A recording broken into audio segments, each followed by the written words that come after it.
ಅಲ್ಲ, ಇದು ಮೇಲಿನ ಮೇಲೆ ನಡೀತಾ ಇದೆ. ನಿನ್ನೆ ನಡೆದಂತ ಘಟನೆ ಬಹಳ ಸಣ್ಣದು. ಒಂದು ಸಣ್ಣ ಪಾನ್ ಅಂಗಡಿ, ಬೀಡಿ ಅಂಗಡಿ ಇಟ್ಟುಕೊಂಡು ಜೀವನ ಮಾಡ್ತಾ ಇದ್ದಾರೆ. ನಿರಂತರವಾಗಿ ಅಪ್ಪ ಮಕ್ಕಳು ಅವರು ದುಡಿತಾ ಇದ್ದಾರೆ, ಪ್ರಾಮಾಣಿಕವಾಗಿ ದುಡಿತಾ ಇದ್ದಾರೆ.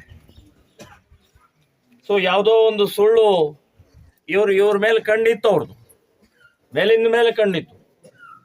ಇವ್ರ ಮೇಲೆ ಕಂಪ್ಲೇಂಟ್ ಕೊಡೋದು, ಇವನ್ ಬಜರಂಗ ದಳದ ಕಾರ್ಯಕರ್ತ, ಹಿಂದೂ ಕಾರ್ಯಕರ್ತ, ಮತ್ತು ಇವರ ತಂದೆ ಶಿವಾಜಿರಾವ್, ಈ ರೀತಿಯ ಹಿನ್ನೆಲೆಯಲ್ಲಿ ಇವ್ರ ಮೇಲೆ ಕಂಡಿದ್ದನ್ನು ನಿನ್ನೆ ಒಂದು ಸಣ್ಣ ಘಟನೆ ಹಿನ್ನೆಲೆಯಲ್ಲಿ ರಾಕ್ಷಸೀಯ ರೂಪವಾಗಿ ಮುಸ್ಲಿಂ ಗೂಂಡಾಗಳು ಅಲ್ಲೇ ಕೊಂದು ಹಾಕಿದ್ದಾರೆ. ಯಾಕೆ ಬದುಕಬಾರ್ದ ನಾವು ಈ ದೇಶದಲ್ಲಿ? ಒಂದು ಸಣ್ಣ ವ್ಯಾಪಾರ ಮಾಡ್ಕೊಂಡು ಜೀವನ ಮಾಡ್ತಾ ಇರುವಂಥವ್ರ ಮೇಲೆ ಹೌದು ನಿಮ್ದು ಏನಾದರೂ ತಪ್ಪಾಗಿದ್ರೆ ಕಂಪ್ಲೇಂಟ್ ಕೊಡ್ರಿ. Police station, court ಯಾತಕ್ಕಿರೋದು?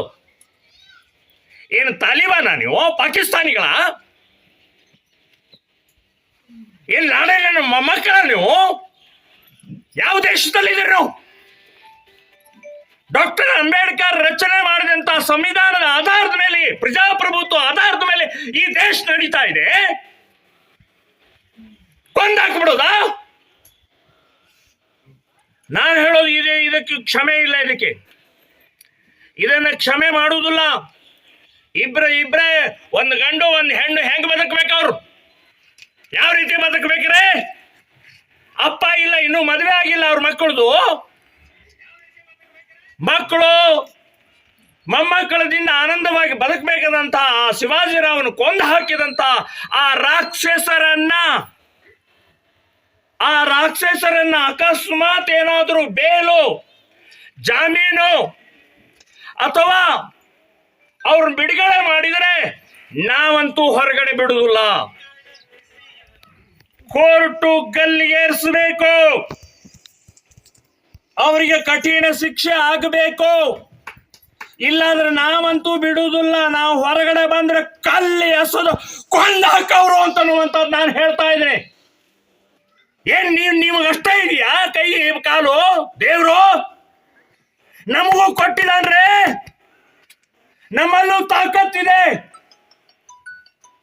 ಸೊ ಈ ರೀತಿಯ ಕೊಂದು ಹಾಕುವಂತ ಮಾನಸಿಕತೆ, ರಾಕ್ಷಸತನ ಬಿಟ್ಟು ಬಿಡ್ರೆ.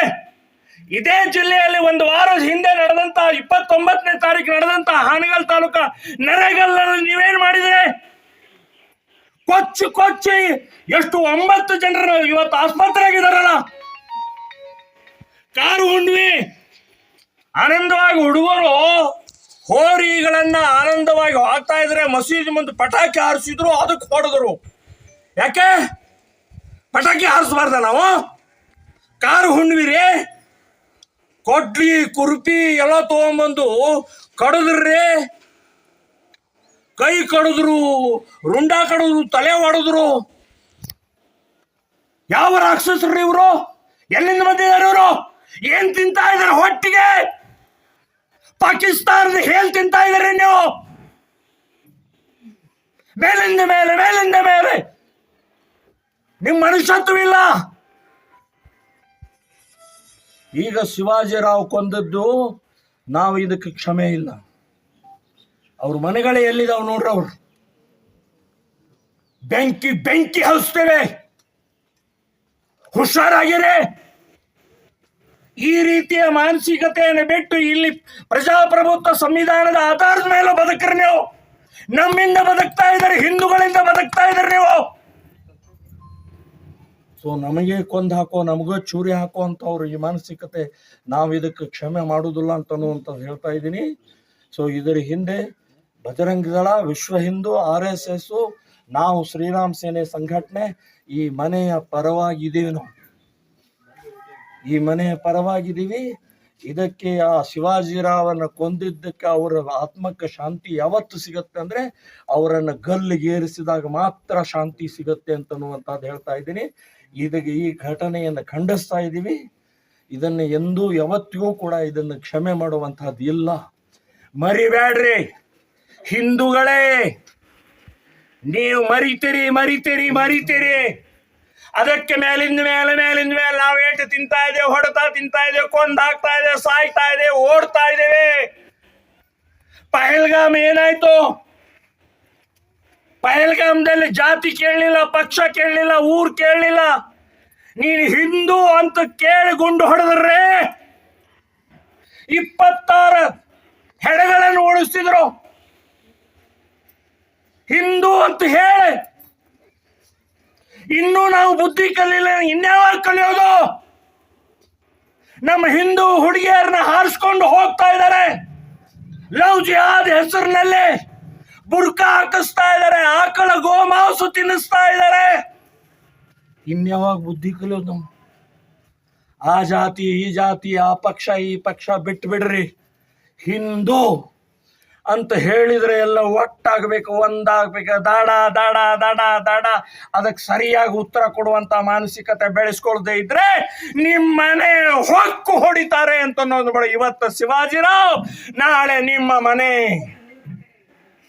ನಾಳೆ ನಿಮ್ಮನೆ, ನಿಮ್ಮ ಅಪ್ಪ, ನಿಮ್ಮ ಅಣ್ಣ, ಹೀಗೆ ಸಾಯೋದು. ಇದಕ್ಕೆ ಸರಿಯಾಗಿ ಉತ್ತರ ಕೊಡದೇ ಇದ್ರೆ ಹೀಗೆ ನಾವು ಸಾಯೋದು ಅಂತ ಅನ್ನೋದು ನೆನಪಿಟ್ಕೊಳ್ಳಿ. ಹಿಂದೂ ಆಗಿ ಬದುಕ್ರಿ, ಜಾತಿಯಾಗಿ ಪಕ್ಷಕ್ಕಾಗಿ ಬದುಕಬೇಡ್ರಿ. ಹಿಂದೂ ಆಗಿ ಬದುಕಿದರೆ ಮಾತ್ರ ನಮ್ಮ ದೇಶ ಧರ್ಮ ಉಳಿಯುತ್ತೆ ಅನ್ನೋದನ್ನ ನೆನಪಿಟ್ಕೊಳ್ಳಿ.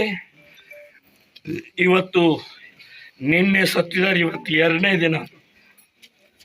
ಇವ್ರದೆಲ್ಲ ದಿನಕರ್ಮ ಆದ ಮೇಲೆ ಇಡೀ ರಟ್ಟಿಹಳ್ಳಿ ಬಂದ್ ಮಾಡಿ, ಬಂದ ಕಾಲ್ ಮಾಡಿ, ನಾನು ಹೇಳ್ತೇನೆ, ಬಂದು ಕಾಲ್ ಮಾಡಿ ಒಂದೇ ಒಂದು ಅಂಗಡಿ ತೆಗಿದೆ, ಒಂದೇ ಒಂದು ಮನೆ ತೆಗಿದೆ. ಎಲ್ಲರೂ ಲಕ್ಷಾಂತರ ಜನ, ಇಡೀ ಊರು ತುಂಬೆಲ್ಲ ಅಲ್ಲಿ ಒಂದು ಕಡೆ ಬಂದು ಸೇರಬೇಕು. ಅವರಿಗೆ ಶಾಂತಿ ಶ್ರದ್ಧಾಂಜಲಿಯನ್ನು ಅರ್ಪಣೆ ಮಾಡಬೇಕು. ಮರಿತೀವಿ. ನಮ್ಮ ಹಿಂದೂ ಸಮಾಜ ಬಹಳ ಕೆಟ್ಟ ಸಮಾಜ, ಇದು ಮರೆತು ಬಿಡುತ್ತೆ. ಮರಿಬೇಡ್ರಿ. ಇದನ್ನ ಸ್ವಲ್ಪ ಉಳಿಸ್ಕೊಡ್ರಿ. ಒಳಗಡೆಯ ಬೆಂಕಿ, ಸಿಟ್ಟು. ಶಿವಾಜಿರಾವ್ ಅಂತಂದ್ರೆ ಛತ್ರಪತಿ ಶಿವಾಜಿ ಮಹಾರಾಜರೇ ನಮ್ಮನ್ನು ಉಳಿಸಿದವರು.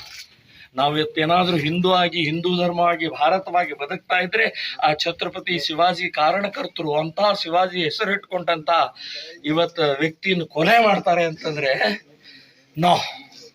ಇದಕ್ಕೆ ನಾವು ಒಪ್ಪುವುದಿಲ್ಲ. ಇದನ್ನು ಕ್ಷಮೆ ಇಲ್ಲ, ಇದನ್ನು ಖಂಡಿಸ್ತಾ ಇದ್ದೀವಿ, ವಿರೋಧಿಸ್ತಾ ಇದ್ದೀವಿ. ಸೊ ಇನ್ನು ಮುಂದಿನ ದಿನಗಳಲ್ಲಿ ಈ ಮನೆಗೆ ಹೇಳ್ತಾ ಇದ್ದೀವಿ, ನಾವು ನಿಮ್ಮ ಜೊತೆಗಿದ್ದೀವಿ. ನೀವು ಬರೇ ನಿಮ್ಮ ಅಪ್ಪನ ಕಳ್ಕೊಂಡಿಲ್ಲ, ನಮ್ಮ ಒಬ್ಬ ಛತ್ರಪತಿ ಶಿವಾಜಿಯ ಅಂತಹ ವೀರ ಶೂರರನ್ನು ನಾವು ಕಳ್ಕೊಂಡಿದ್ದೀವಿ ಅಂತ ಅನ್ನುವಂತಹದ್ದು. ಇಡೀ ಊರು ನಿಮ್ಮ ಜೊತೆಗಿದೆ, ಇಡೀ ಹಿಂದೂಗಳು ನಿಮ್ಮ ಜೊತೆಗಿದ್ದೀವಿ, ಎಲ್ಲರೂ ನಿಮ್ಮ ಜೊತೆಗಿದ್ದೀವಿ. ಏನು ಹೆದರೋ ಅವಶ್ಯಕತೆ ಇಲ್ಲ. ಪೊಲೀಸರು ಇಮ್ಮಿಡಿಯೇಟ್ ಅರೆಸ್ಟ್ ಮಾಡಿದ್ದಾರೆ. ನಾನು ಪೊಲೀಸರಿಗೂ ಕೂಡ ಧನ್ಯವಾದವನ್ನು, ಅಭಿನಂದನೆಗಳನ್ನು ಹೇಳ್ತಾ ಇದ್ದೀನಿ. ಆಗಿ 2-3 ಗಂಟೆ ಒಳಗಡೆನೆ ಅವ್ರನ್ನ 4 ಜನರನ್ನು ಅರೆಸ್ಟ್ ಮಾಡಿದ್ದಾರೆ. ಇನ್ನು ಒಬ್ಬನಿದ್ದಾನೆ, ಅದೇ 3 ಅರೆಸ್ಟ್ ಮಾಡಿದ್ದಾರೆ, ಇನ್ನು ಒಬ್ಬನ ಹೊರಗಡೆ ಇದ್ದಾನೆ. ಅವನು ಯಾವ ಬಿಲ್ಲದೊಳಗೆ ಎಳ್ಕೊಂಡಿದ್ದಾನೆ ನೋಡ್ರಿ, ಬೋಸಡಿ ಮಗ ಅವ. ತೆಗಿರೋಣ ಮಗನೇ, ಸರೆಂಡರ್ ಆಗಿಲ್ಲ ಅಂದ್ರೆ ನೀನು ಎಲ್ಲಿರ್ತೀಯ ಅಲ್ಲೇ ಕಲ್ಲೆಸಿತೇವಲೇ ಬೋಸಡಿಕೆ. ಯಾಕೆ ಓಡ್ಯಾಕೆ ಹೋಗ್ತೀವಿ ಈಗ? ಸೊ ಈಗ ನಾವೆಲ್ಲರೂ ಕೂಡ ಸ್ವಲ್ಪ ಧೈರ್ಯದಿಂದ ಗಟ್ಟಿಯಾಗಿ ನಿಂತ್ಕೊಳ್ಳೋಣ. ಈ ಮನೆ ನಮ್ಮದು. ಸೊ ಇದು ಯಾವುದೇ ಜಾತಿ ಪಕ್ಷ ನಮಗೆ ಸಂಬಂಧ ಅಲ್ಲ. ಅವನು ಹಿಂದೂ ಇದ್ದಾನೆ, ಶಿವಾಜಿರಾವನ ಕೊಲೆ ಆಗಿದೆ. ಇದಕ್ಕೆ ನಾವು ಪೊಲೀಸರ ಮೇಲೆ ವಿಶ್ವಾಸ ಇಟ್ಟು, ಕೋರ್ಟಿನ ಮೇಲೆ ವಿಶ್ವಾಸ ಇಟ್ಟು, ಕೋರ್ಟಿಗೆ ಇದಕ್ಕೆ ಯಾರೂ ಕೂಡ ಜಾಮೀನು ಹಾಕಬಾರದು ಅನ್ನುವಂಥದ್ದು ನಾನು ಹಾವೇರಿ ಜಿಲ್ಲೆಯ ಬಾರ್ ಅಸೋಸಿಯೇಷನ್ಗೆ ಒಂದು ಅಪ್ಲಿಕೇಶನ್ ಕೊಡ್ತೀನಿ. ನಾನು ಯಾರೂ ಇವನಿಗೆ ಜಾಮೀನು ಹಾಕಬಾರ್ದು, ಯಾವ ವಕೀಲರು ಕೂಡ ವಕಾಲತ್ಗಳು ತೊಗೊಳ್ಬಾರ್ದು ಅಂತ ಅನ್ನುವಂಥದ್ದನ್ನು ನಾವು ಇದು ಮಾಡೋಣ. ಅವರಿಗೆ ಯಾವ ತೊಗೊಳ್ತಾನೋ ಅವನು ಬಹಿಷ್ಕಾರ ಹಾಕೋದು. ಸೊ ಇದೆಲ್ಲ ಮಾಡಿದರೆ ಮಾತ್ರ ಆಗತ್ತಪ್ಪ, ಇಲ್ಲಾದರೆ ನಾವು ಬದುಕೋದು ಬಹಳ ಕಷ್ಟ ಇದೆ ಅಂತ ಅನ್ನೋದು ನೆನಪಿಟ್ಕೊಡ್ರಿ. ನಾನು ಯಾವತ್ತು ನೀವು ಬಂದು ಕಾಲ್ ಕೊಡ್ತೀರ ಅವತ್ತು ಪ್ರಮೋದ್ ಮುತಾಲಿಕ್ ರಟ್ಟಿಹಳ್ಳಿಯಲ್ಲಿ ಇರ್ತೀನಿ ಅಂತನ್ನುವಂಥದ್ದು ಹೇಳಿ ನಾನು ಮಾತಾಡ್ತೀನಿ.